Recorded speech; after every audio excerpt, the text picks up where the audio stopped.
I met, and I will not tell you how many years ago that was, but it was quite some time ago when we were both just little babies. Um, we actually met at, I guess okay. Let me start back. I'm a graduate of Hampton University. I have a master's degree from Marymount University, both on the East Coast. And I met Paula at a company that I went to work for just out of graduate school. As a matter of fact, the VP of that company and I were in graduate school together, and she hired me to do some consulting while I was still in graduate school. I started doing training at several different government agencies. That was back when, you really kind of just stood up and you had paper. All the students and stuff had paper, and it was just, I was teaching things like you can't even imagine that would be taught now, like professional skills, professional secretarial skills, those kinds of training. So, but they are still teaching those classes, just basic English and math. That's what they really are. Yes. Wow. Okay. That surprises me. I at least think they would call it something different. I'm sure they do. So anyway, that VP that both Paula and I know very well, because we're still in contact with her, hired me into my first government contracting company. But let me say this: before graduate school, I actually worked for a government agency. I worked for the Defense Nuclear Agency, and I was a contract specialist. So I really do kind of see this thing from all kinds of different sides.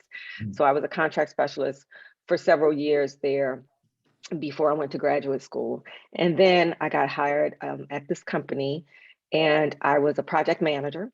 And I was working on, again, it's kind of the same types of projects, mostly training projects. Paula was on the conference and event planning side, and I was on the training side. And I mean, if you read Paula's book, you'll probably see how that ended for both of us. That was one of those companies that just kind of went kapow. And but we both seemed to make it out of there slightly before it all came kind of crashing down. But these are the kinds of things that also happens with small firms that are mismanaged, ill-managed, poorly managed. So anyway, that time, I think, honestly, I went to a series of corporate contractors, steel contractors. And I was doing, for years, I did PeopleSoft, SAP training implementations for Fortune 500 companies. I did Oracle implementations. So I was just kind of in the ERP implementation space, primarily from the project management training side. And then I decided that, well, actually, I thought I was ready to start my own business. And I ran into a friend that I'd known from school, I think, and was just kind of wanted to pick his brain about what, what should I do to get my company started? And, how should I approach it? And I don't know, but somehow he convinced me to not start my own company and come work for his company. So I went to kind of the first government contracting firm where I was an executive. So I was hired as a VP at that company, and it was a small company. And as you know, if any of you are just starting up, you know that in the beginning you were doing everything. You're doing HR, you're doing operations, you're doing project management, you're doing contracting. And so that's what I did for that company for several years. And it was good. I'm actually kind of glad that I did it that way, that I didn't just kind of jump out there on my own, because I got to see, what are all the different moving pieces of a government contracting firm. I got to participate. I mean, I had done the proposals and stuff within the company that Paula and I were in, but I just got to see it from a totally different perspective, really dive into the budgets and how are we going to make this work, and deal with the attorneys and the And tax see, people and and see, for me, that was my mistake because I went from a project manager to running a multi-million-dollar company. And so I didn't get the experience that you got from the operations standpoint. So go yeah. ahead. Yeah, I mean, it is definitely important. But what I will tell you, most of all, what it told me was um, a lot of what not to do. um, yeah. So then I kind of really felt like I was ready ready to kind of go out on my own. Like I said, I knew kind of most of the moving pieces, and I also knew people in government. I had made contacts, and so I knew that I could go out and say, "Hey, I'm out on my own now. Let's do some work together." And that's kind of exactly what happened. As many of you know, if when you start, you might have the title of a company, but you're still doing all of the work. And I even remember Paula actually gave me my first office because I was working out of my spare bedroom for a while, and I had government contracts, literally working out of my spare bedroom. But Paula actually had office space and gave me some office space. So I was always very appreciative of that. So again, kind of started off doing all of this work on my own. Once you start, you kind of do what you know how to do. And I knew how to do training. So that's what I was doing. I was going in and helping the Department of Education. They would be implementing systems, and I would go in and kind of help them develop training on the new systems. And it got to the point where I was like, okay, I can't really do all of this work myself. And honestly, I think it was a client, I think it was a government client that said, hey, I know a business who is graduating from the 8A program. And because I actually did my own 8A application myself. That by the way, ended up being a side hustle once I learned how to do the 8A application. I made that kind of my side hustle, and I would do that for other companies who were also trying to get their 8A certification or various certifications. Once I learned how to kind of get through all of that paperwork stuff, I kind of, as I said, I kind of made that my side hustle. So anyway, so a client put me in touch with a company that was graduating from the program. They liked the company, they liked me, and they thought, you guys should really kind of talk about doing this work together. So I met with the owner of that company and found out about a thing that I didn't even know existed, which was called the Mentor Protege program, that I believe is still in place, federal government. And basically what it is it's a more mature company, takes a younger 8A firm and kind of puts them under their wing, but it's actually recognized by the federal government as a entity. And so that was one of the best decisions I ever made, was And to enter actually, into that. you were probably one of the first participants because this mentor protege program wasn't introduced until 1999. And so Then you're right. you were one of the first ones that participated in that program under the 8A program. Now it's open to all small businesses. But what I liked, what you did in that relationship was, well, you can tell them because people don't even understand how that relationship should look. Can you negotiate? But what I was most impressed with you was that they had contracts that they needed to turn over because they were losing, and you negotiated a buyback. Didn't you? Yeah. Yeah, Did you I did. not give him a percentage of your company or something? How Yeah, did that work? I did. I gave him a percentage, gave the company, which is led by a particular man, a percentage of the company. But I knew that I didn't want that to be, the long-term deal. So that part of our agreement was that after a certain amount of years, we kind of did the buyback kind of went down gradually, then they started to own less and less and less of the company until they didn't own any part of the company. It worked out for both of us.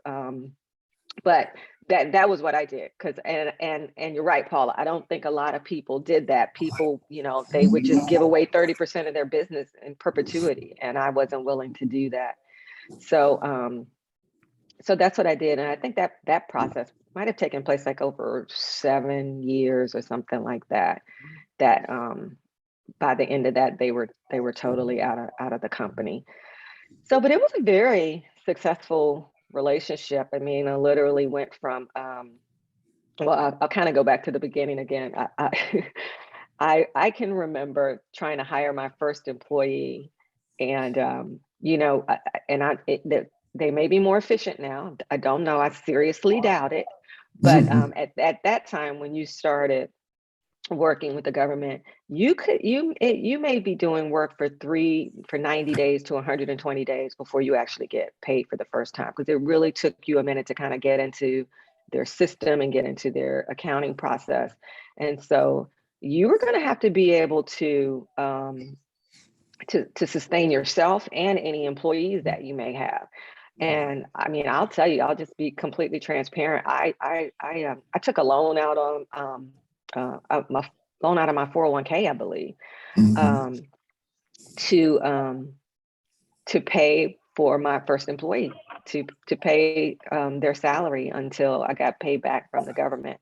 And then of course I paid back my 401k. But those are the kinds of sacrifices and decisions you kind of have to make if you're really serious about kind of being in that business. I would not advise taking out of your 401k.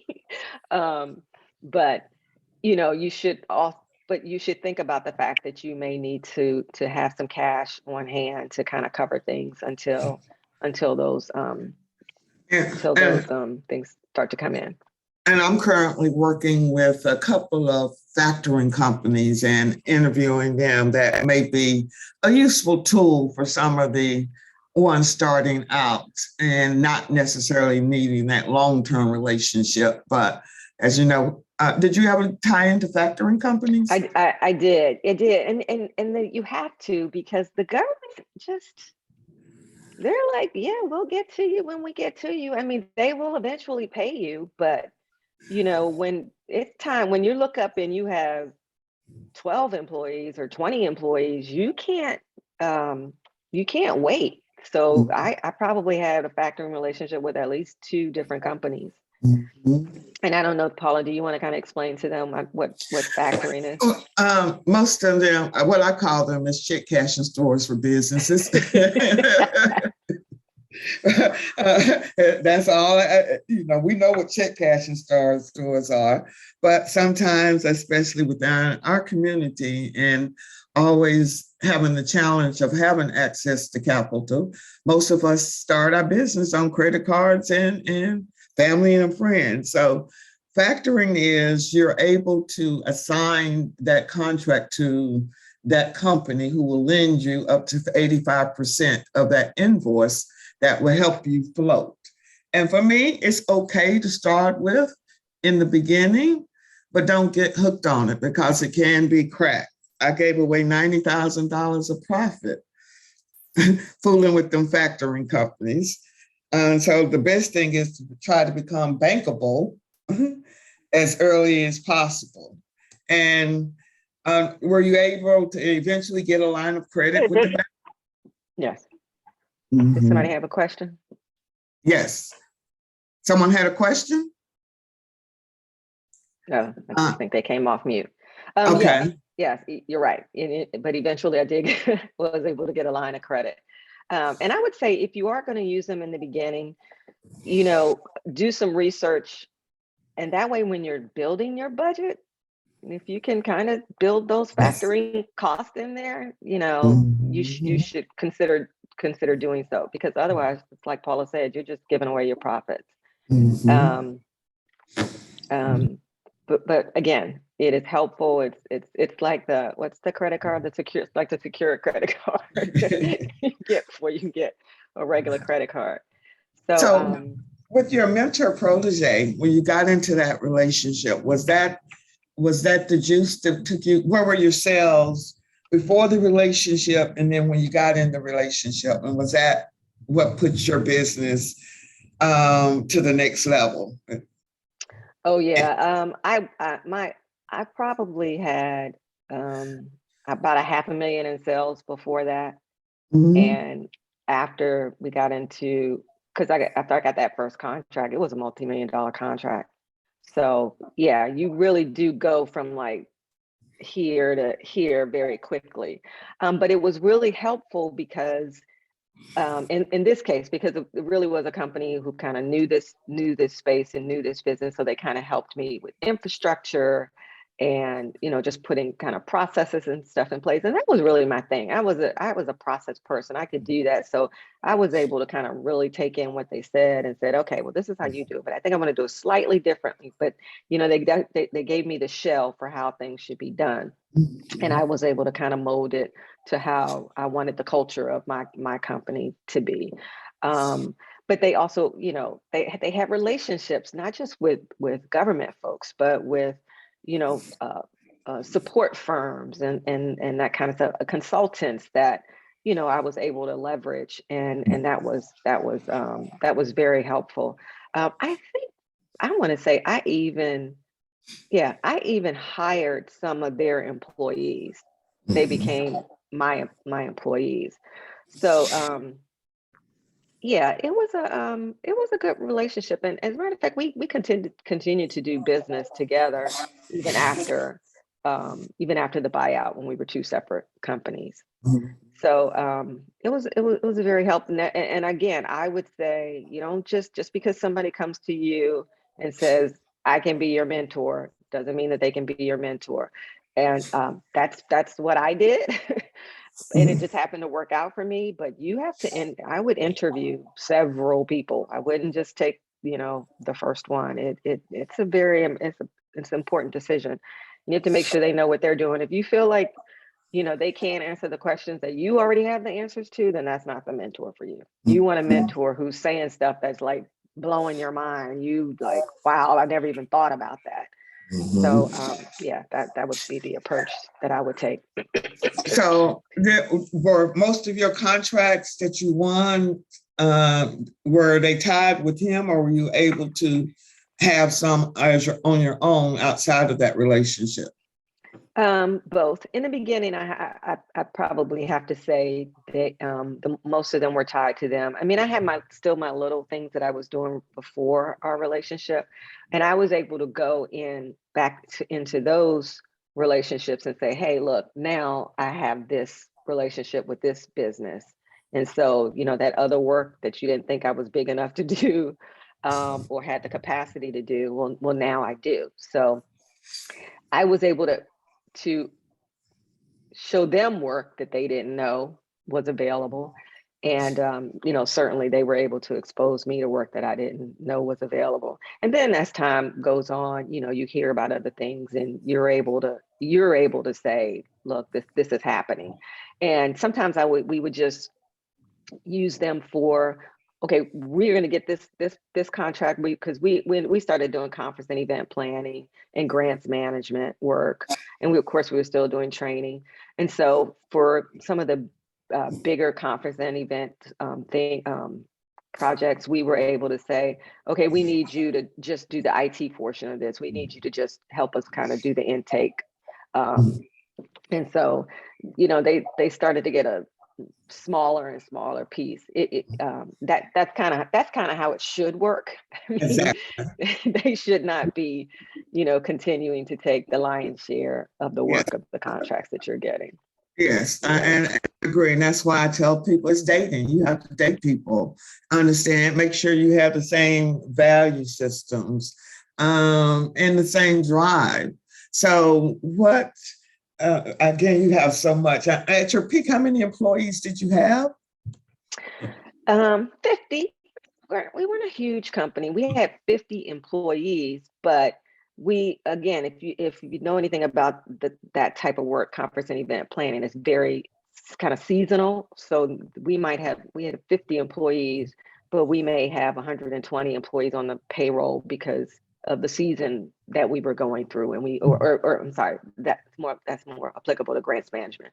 Um, or the season that we were going through. This was grant season. So, you have to hire all the, and it was very labor intensive back then. It's so much more, everything is so much more Technology driven. online and technology driven now. Yeah. Mhm. But back then, grants management was Mhm. very labor intensive. I mean, Yes. literally Mhm. people were going to, we were, um, getting hotel space and bringing reviewers into that hotel space for a week Months. to, Yeah. yeah, Mhm. to go over and look at through grants. But that stuff is all kind of done online.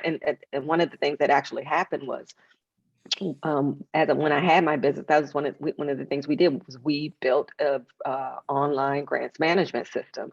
So everything started to happen, was being collaborative. We did it with a collaborative online, and those people didn't meet anymore. Now there were still some clients that were like, no, we don't like. We want it. We like how this feels. We want everybody to kind of still be together, but for the clients who were ready to make the move, we kind of just invested and built the system on our own.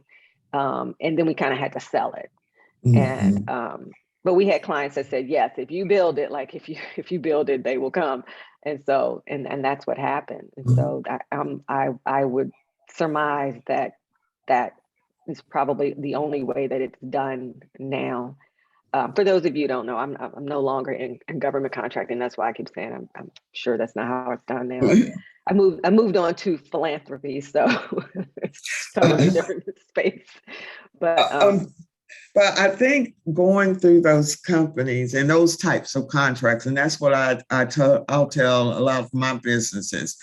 A lot of them use those types of contracts as entry points, but the trying to manage the cash flow on those contracts would be horrific, because if you were bringing in reviewers to review the applications for that week, you as that small business had to cut them their check before they yeah, left that's and, true. and wait to get reimbursed.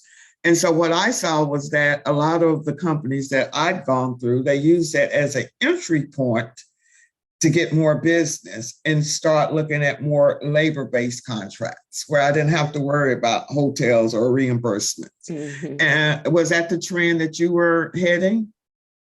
Yeah, yes. As a matter of fact, when we eventually became all virtual, we were not doing that at all anymore. We were not bringing Mm-hmm. in folks at all anymore.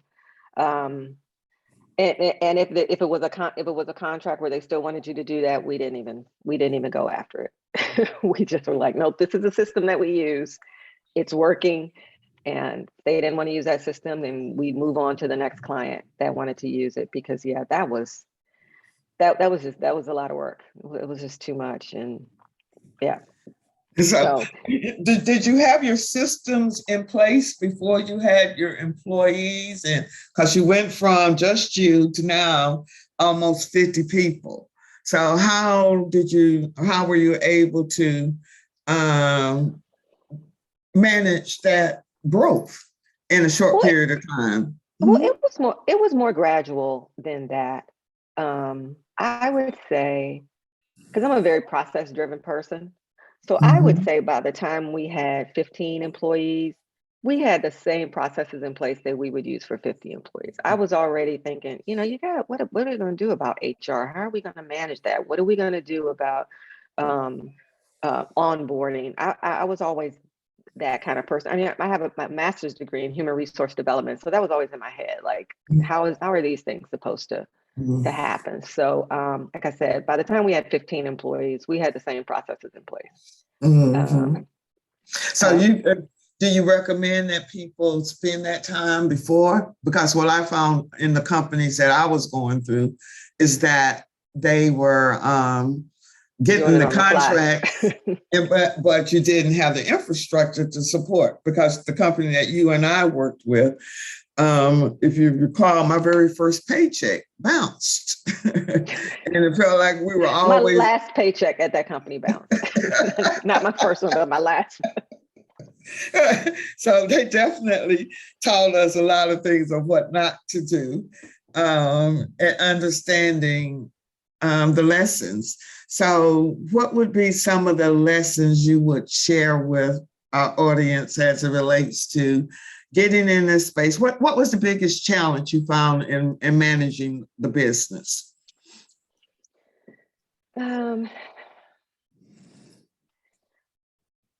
Well, trying to do everything at first. Mm-hmm. That was the biggest thing, trying to be head of accounting, trying to be head of HR, trying to be head of project management, and doing the recruiting and all the proposals. um, I just decided that there were things I needed to get out of, because one, I didn't do them very well. Why was I even over accounting? I'm gonna hire somebody, and I'll look at the reports. I mean, that was just it didn't make any sense. And the same thing with HR. Even though I knew HR, I don't need to be working on benefits. Why am I doing this? I'm going to hire a PEO and let them do all this stuff. Definitely hire the experts who know how to do the things you don't know how to do. Why are you don't you don't need to be trying to learn those things. You need to be trying to bring in business and retain your employees. So that was one of the first things I learned, was to stop trying to do everything.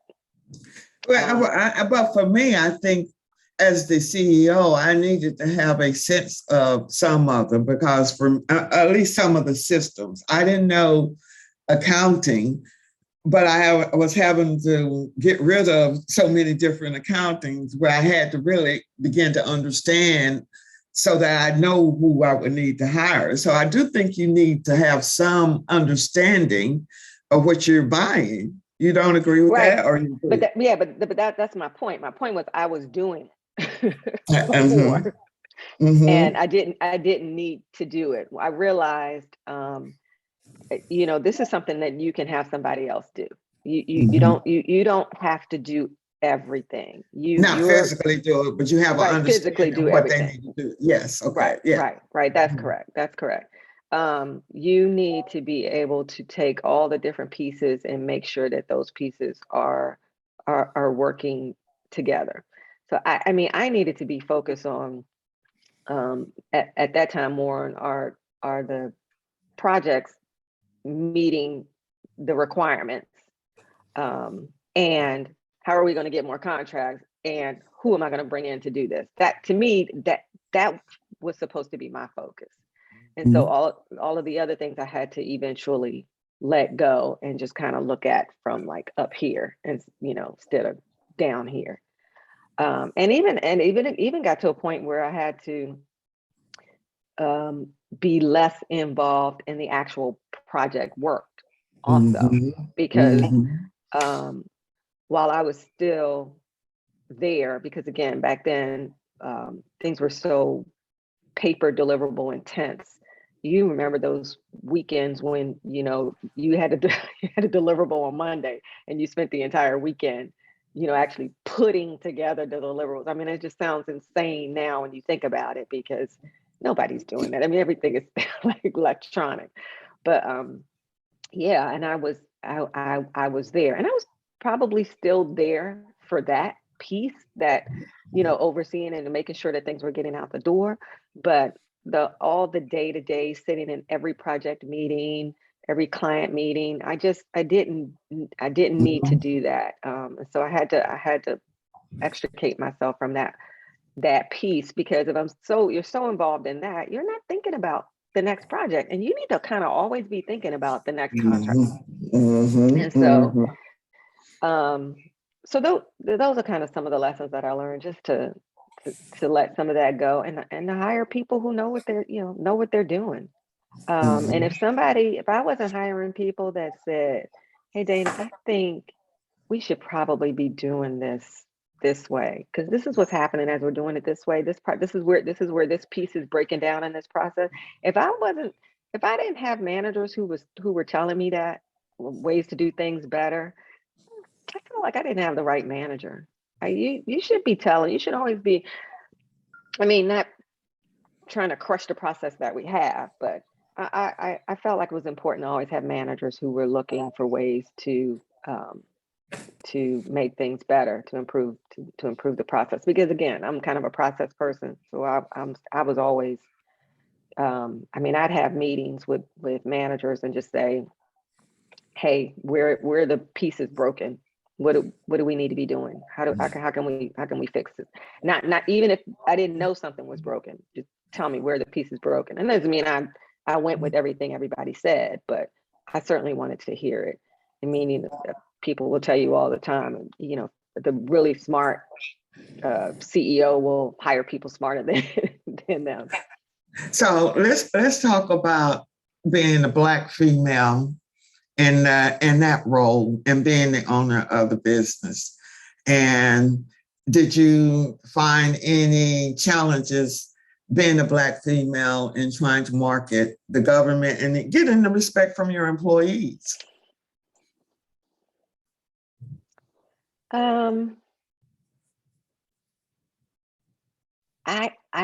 I honestly have to say I didn't feel that. I'm also not super sensitive to it.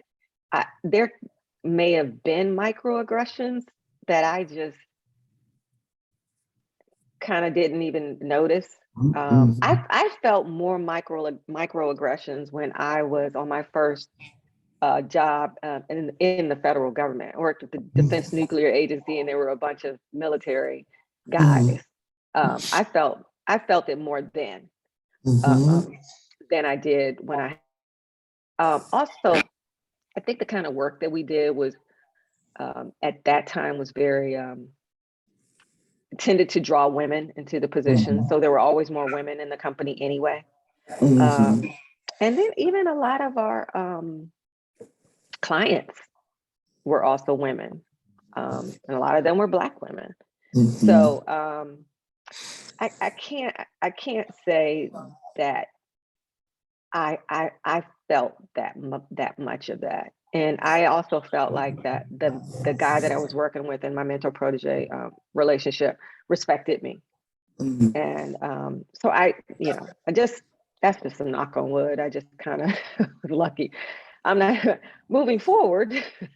I'm not saying that since then I have not experienced that, but in that role, I have to be honest and say I didn't feel a lot of that. But also, again, I'm not looking for it. I have a confidence that's like, you can say whatever you want to say. I know who I am, so I, probably ignore some of those things sometimes.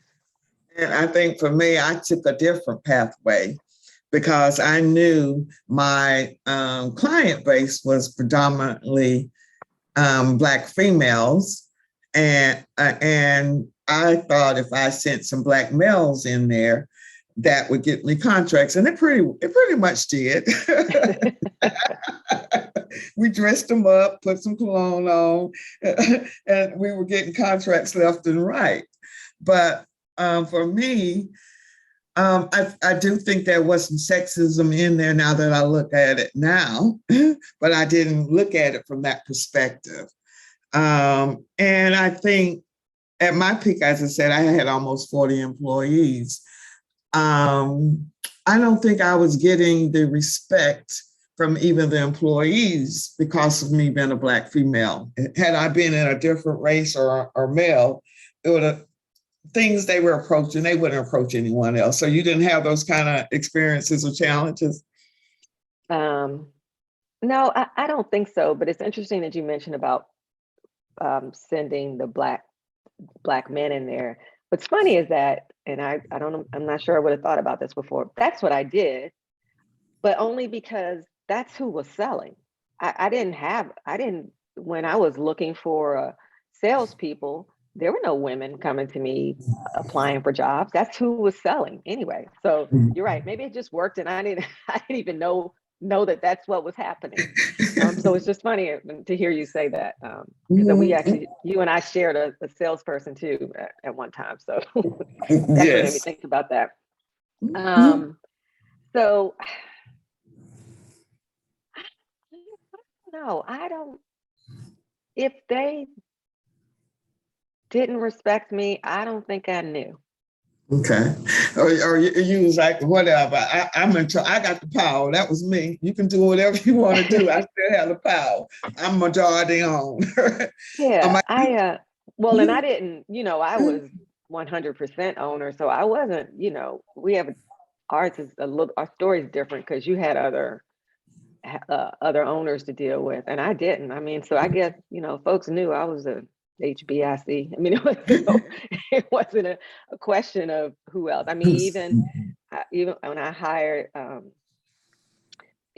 hired my COO was my brother, who I actually poached from another government contracting firm, a defense contracting firm.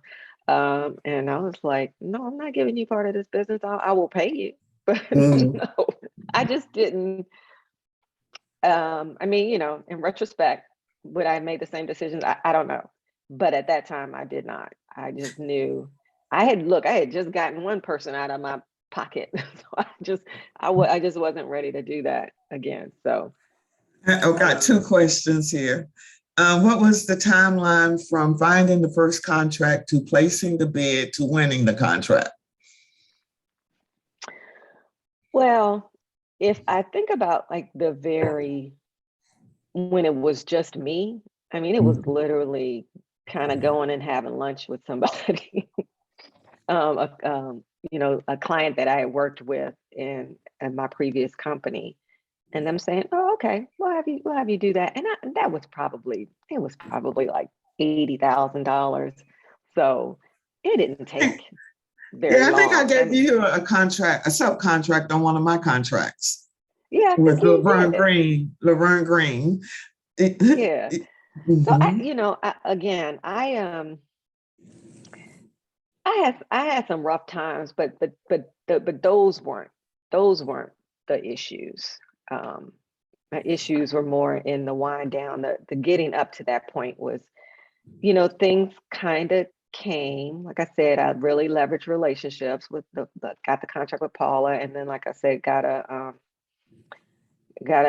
had a client say, "Oh, okay," because they controlled it, and they said, "Okay, I'll give you this contract," and it was probably honestly weeks, maybe a month before I was starting to do work.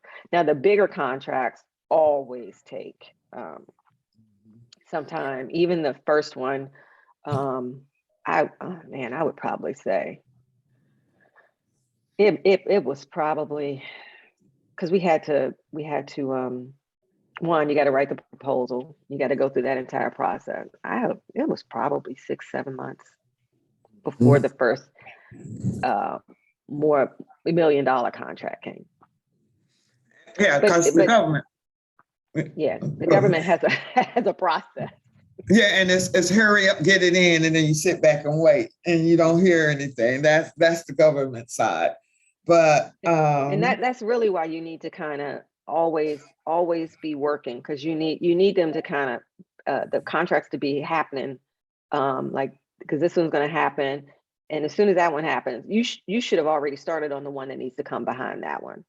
So you can't just, even, you don't send in 10 proposals, and because one, you can't support them when they all happen at one time. So you need to be constantly working on proposals so that they're hitting at different times, so because you also how don't do want them you to all manage? end at the same time. How do you manage that process? How many proposals would you say, or and through our program, we recommend them starting at the low hanging fruit, get your feet wet. But how many bids do you recommend people should put in a year to get a return?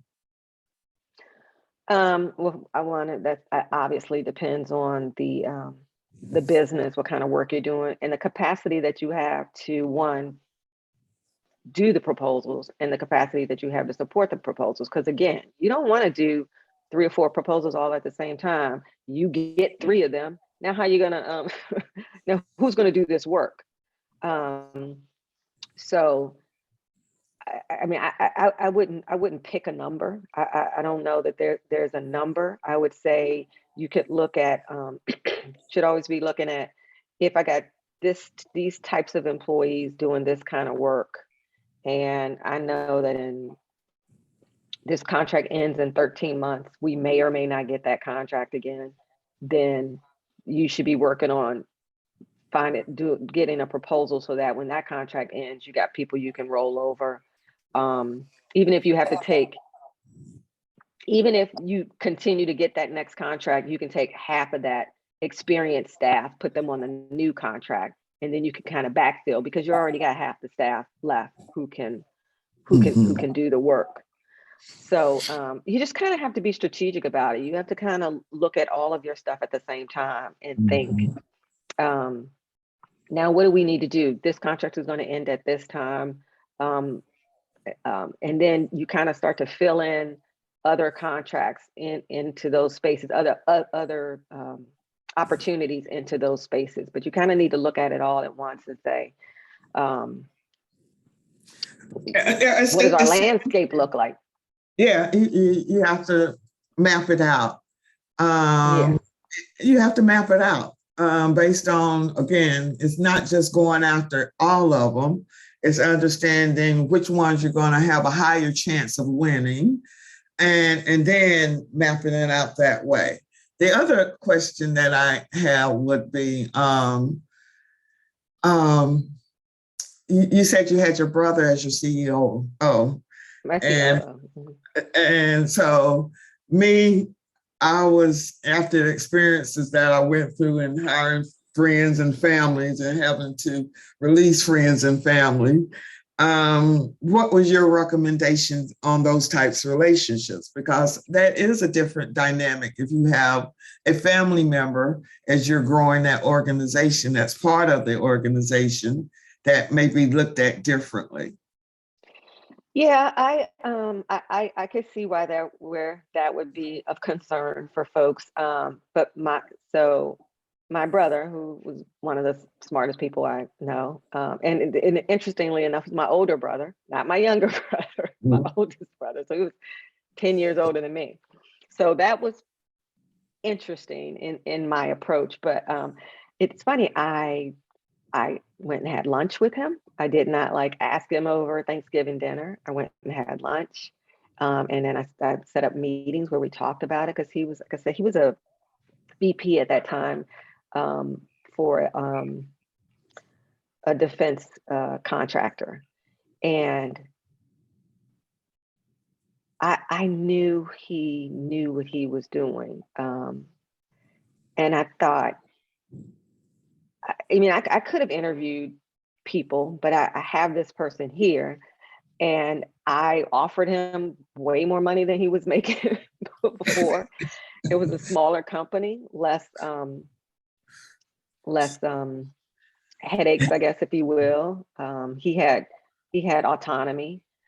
So yeah, I wasn't sure how it was going to play out, but I knew that I trusted him and that he knew what he was doing. I did know that. And he was able, because again, I was the CEO and I had no COO. I was doing all of that stuff too. So it was one of those other things. I need to get this off my plate. And it wasn't going to be his responsibility to market or anything like that. I just needed him to make sure all the pieces of the business were working. Because again, those processes and that infrastructure was very important to me. And he was able to come in and be very structured, almost too structured sometimes. There would be, he was kind of a stickler for things. And so sometimes I would have to say, okay, let's just relax this a little bit and, massage it. He was always definitely bad cop, and he allowed me to be good cop. I went from being all cops to I can be good cop because my brothers make sure people are following processes and procedures. And so we just got a lot more efficient under him. I have to be honest. We got a lot more efficient. So again, that's one of those knock on wood things that just happened to work out well. I have one more question, and we have about 10 minutes left. I know you have a hard line to get off. Rashawn has a question. He said, what recommendations you have for a first-time business owner who has 20 plus years of expertise in 1 to 2 areas as an employee and is transitioning into a CEO space? I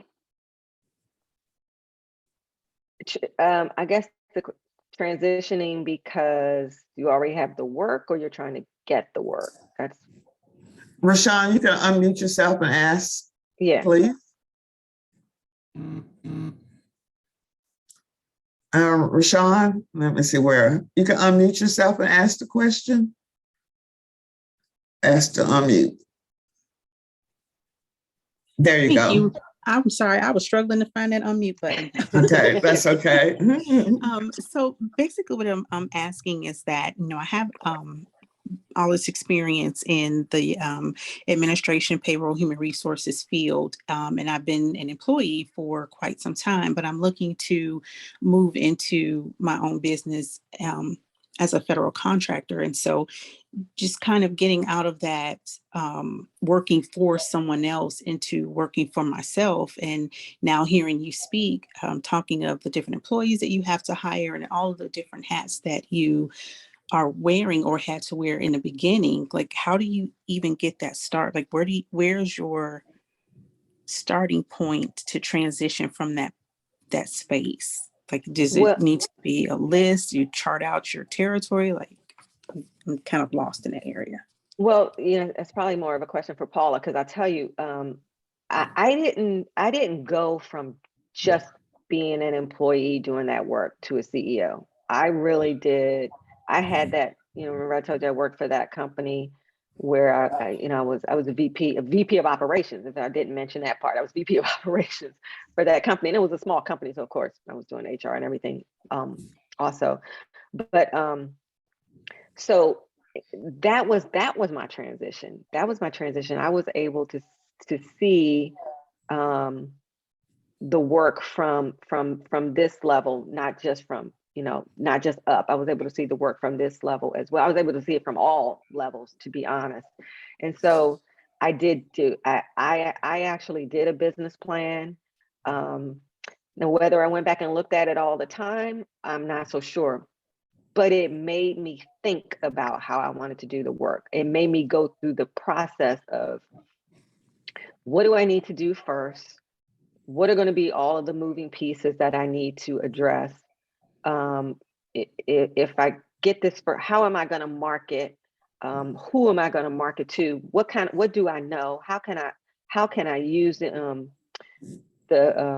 knowledge that I have to market? Who do I go market to? And again, I went and marketed to folks I already knew. And I don't know, you have this experience. I don't know if that experience is in the federal government or not, but again, I did. I had relationships with folks in the federal government, so I was able to go in and do that. Paul, I guess you did too. I'm trying to think of what we would tell somebody if they did not have those relationships. I mean, I guess that's what That's what the program is about. It's helping you to understand how you begin to build those relationships. And to me, marketing to the government was easier than commercial because you know who the players are, you know how much money they have. You just, again, need to understand the process and have those systems in place. And to be honest, since I've been doing this for the last 7 years, that's been the biggest challenge for everyone, is not having the confidence of themselves of understanding that I don't have to know everything about that contract to win. And when you put it in the perspective, it's really project management or a big staffing agency. Would you say that, Dana? Yeah, I definitely would say that you just have to be able to show that you're gonna have the capacity, and by capacity I mean the resources to do the work. You got to have a few key resumes that you can show in your proposal to say, see, look, these people know how to do this particular work, even if you don't know how to do that particular work. You just need to show that you have the capacity to manage this contract for folks. And again, I think the program does a very good job of saying these are all the different places that you can go and connect. This is what you should be researching. This is where you'll find this information. This is where you'll find that information. Because I mean, we knew that because we were already in government contracting before we started our businesses. But for somebody that's not, this is kind of like the program is giving you all of the information that we knew because we were already in government contracting. Yeah, we didn't have to go out and research it. Yeah, we grew up in it. We were trained in it, so we understood it from the best. I would say some of those companies up there, they were the best back in the day. We have 4 more minutes, Dana. Would you like to give any lasting words of encouragement? And we'll take one more question before you have to jump off. Yeah, I would just say, one, I'm going to go back to the program and say I just have to tell you, I've been talking to Paula about this over the years, and she's just like, okay, so now I'm doing this and now I'm doing that. And it was literally like watching a flower bloom. It was just crazy. I mean, I just kind of try to stay on the side of encouragement, like, okay, girl, you keep doing that. You keep doing it. And it just was like, she just kept pulling all the pieces together. And she even kept all the templates and information and stuff that she used. And she just kept pulling all the pieces together until when I found, and I saw some of the early iterations of the training and stuff. And then I guess, I don't know, maybe a year or so ago when I saw like the new stuff, because it had been some time before I kind of put it together, I was like, wow, like, you really did pull all this stuff together in one place, to kind of tell people how to do this. And it was just like, it's just like a ginormous cheat sheet, really, for how to get into this business. And so, like I said, you might have to be a rocket science to sell rocket science services, but you don't have to be, you don't have to be a cleaning lady to sell cleaning services. You just don't. You just need to know how to market it to the government and manage your folks. Yeah. Manage your business. That's the bottom line. Get your systems in place. We got 2 minutes, and I just wanted to close out with making sure you all know that we will have the information sessions that will start. Dana is going to be leading this March cohort class, so please spread the word. Let's fill it up. We have a Don, who's a contracting officer, working with the self-pace. We also offer executive coaching services. Please reach out to us again. And hold on, doing too much. Next week, you want to join us. She's currently in the 8A program. And as I say, she's won a major contract with USDA, and she's going to share her journey. It's all about each one teaching one. I'm also going to be at the new Black Wall Street in Stonecrest. Come and join me. Get your book signed. Go to BookBaby, store.bookbaby.com or Amazon. And again, thank you, Dana, for joining us and giving us your wisdom. Can the class and everyone give her a hand? Give her a shout. Right. And Thank you. Thank you. Thank you. Was this good for you all? Can I get 2 takeaways? You always have takeaways. Can someone give me some takeaways? This is Monica. Yes, I can give you a takeaway. There's no need to recreate the wheel. You guys already have a solid, organized system, and people are willing to pour into you, reap and receive every bit of it. Thank you so much, Dana and Paula. Thank you. Okay. Thank you. Okay. Can I get one more takeaway? Hi, this is Robert. Yes. Yeah, well, the one woman Dana indicated when they formed the mentor protege program, and she got the 8A contracts. The fact that they negotiated that percentage of time when the other company had a portion of her business, which allowed them to, continue to reap some of those additional profits from the work that they passed over.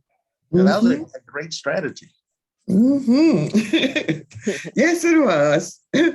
Thank you again. I know, Dana, you're working on another bid. You got to get out. So thank you again for sharing your thoughts. And I'm so excited that you're joining me and on the GPI team. And we're going to create generational wealth through this program. That's my goal. And thank you guys for participating in this masterclass. And hopefully we'll see you next week. Have a great week. Bye, Bye-bye. everybody. Bye. Mhm. Thank you. Bye-bye.